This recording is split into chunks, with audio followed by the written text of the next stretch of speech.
ಜಿಲ್ಲಾಡಳಿತ, ಜಿಲ್ಲಾ ಪಂಚಾಯತ್, ಜಿಲ್ಲಾ ಆಯುಷ್ ಇಲಾಖೆ, ಸರ್ಕಾರಿ ಆಯುರ್ವೇದ ವೈದ್ಯಕೀಯ ಮಹಾವಿದ್ಯಾಲಯ ಮತ್ತು ಬೋಧನಾ ಆಸ್ಪತ್ರೆ ಇವರ ಸಹಯೋಗದಲ್ಲಿ 10ನೇ ಅಂತಾರಾಷ್ಟ್ರೀಯ ಯೋಗ ದಿನಾಚರಣೆಯನ್ನ ಶಿವಮೊಗ್ಗದ ನೆಹರು ಕ್ರೀಡಾಂಗಣದಲ್ಲಿ ನಡೆಸಲಾಯಿತು.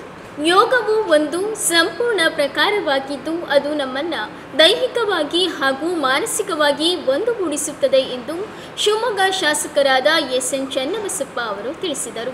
ಈ ಯೋಗ ದಿನಾಚರಣೆ ಅಂಗವಾಗಿ ಸಾರ್ವಜನಿಕರು ಹಾಗೂ ವಿಧಾನ ಪರಿಷತ್ ಸದಸ್ಯ ಡಿ.ಎಸ್. ಅರುಣ್, ಮಹಾನಗರ ಪಾಲಿಕೆ ಆಯುಕ್ತೆ ಕವಿತಾ ಯೋಗಪ್ಪನವರ್ ಸೇರಿದಂತೆ ಜಿಲ್ಲಾ ಮಟ್ಟದ ಅಧಿಕಾರಿಗಳು ಭಾಗಿಯಾಗಿದ್ದರು.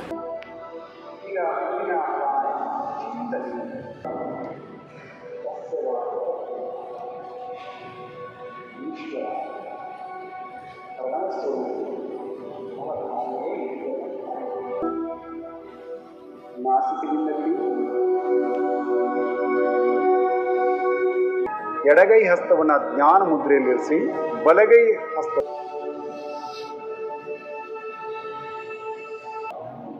ಕಪಾಲಭಾತಿ ಪ್ರಾಣಾಯಾಮಕ್ಕೆ ದೇಹ ಬೆನ್ನು ಎಲ್ಲವನ್ನು ಸಡಿಲವಾಗಿರಿಸಿ